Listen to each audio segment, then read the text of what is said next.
Seruput kopi dulu, Lur. Latihan nuklir besar Rusia dan Belarus yang diberi nama Guntur ini memang menunjukkan bagaimana Moskow masih sangat percaya diri dengan kekuatan strategisnya. Di saat banyak negara mulai fokus ke drone murah dan perang elektronik, Rusia tetap mempertahankan identitasnya sebagai negara dengan salah satu sistem rudal paling kompleks dan paling aktif di dunia. Latihan ini bukan sekadar parade militer biasa, karena yang digerakkan adalah seluruh elemen triade nuklir Rusia. Artinya, 3 komponen utama kekuatan nuklir mereka ikut dimainkan sekaligus. Mulai dari rudal balistik antar benua atau ICBM, pembom strategis pembawa rudal nuklir, sampai kapal selam nuklir yang beroperasi di bawah laut. Image, jumlah personel yang dilibatkan juga sangat besar. Lebih dari 64.000 personel dan ribuan alat tempur ikut bergerak. Ada ratusan peluncur rudal, pesawat militer, kapal perang, sampai kapal selam. Ini menunjukkan satu hal penting, yaitu Rusia masih mampu menjalankan latihan gabungan berskala raksasa, walaupun sedang menghadapi tekanan ekonomi, sanksi barat, dan konflik berkepanjangan. Yang menarik perhatian dunia adalah simulasi pemasangan hulu ledak nuklir pada rudal hipersonik Kinzhal. Rudal ini menjadi simbol kemampuan baru Rusia karena kecepatannya sangat tinggi dan sulit dicegat sistem pertahanan udara biasa.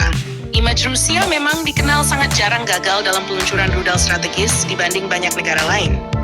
Salah satu alasannya adalah filosofi desain mereka yang cenderung sederhana, kuat, dan brutal.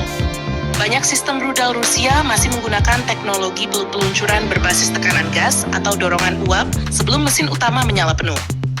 Sistem seperti ini membuat rudal keluar lebih stabil dari silo atau tabung peluncur sebelum roket utama aktif. Metode itu dikenal cukup aman dan mengurangi risiko ledakan di tabung peluncur. Karena itulah rudal seperti Yars atau Topol memiliki tingkat keberhasilan tinggi dalam proses awal peluncuran.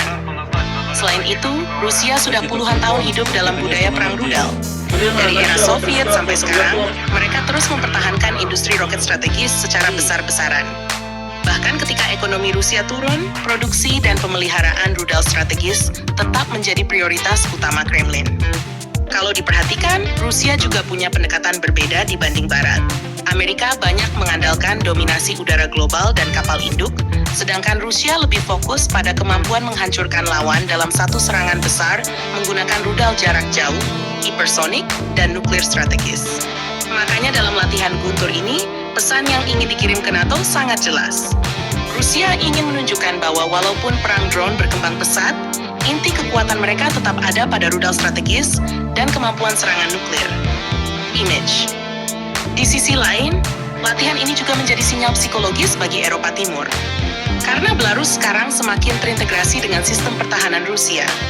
Artinya, wilayah Belarus bisa menjadi garis depan penempatan senjata strategis Rusia yang lebih dekat ke negara-negara NATO. Apalagi situasi memanas setelah serangan drone Ukraina makin sering masuk ke wilayah Rusia. Moskow tampaknya ingin menunjukkan bahwa mereka masih punya kemampuan eskalasi jauh lebih besar dibanding perang drone biasa. Dan satu hal yang sering dilupakan banyak orang, kekuatan utama Rusia bukan hanya jumlah rudalnya, tapi kemampuan mereka memproduksi dan memelihara rudal dalam jumlah besar selama bertahun-tahun.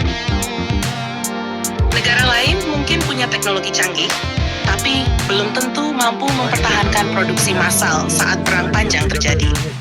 Karena itu sampai sekarang Rusia masih dianggap sebagai salah satu raja rudal dunia. Dari rudal balistik antar benua, rudal hipersonik, rudal jelajah, sampai torpedo nuklir bawah laut seperti Poseidon, semuanya dirancang untuk memberi efek deterrence besar terhadap lawan. Jangan lupa subscribe, like, dan komen di bawah sambil ngopi.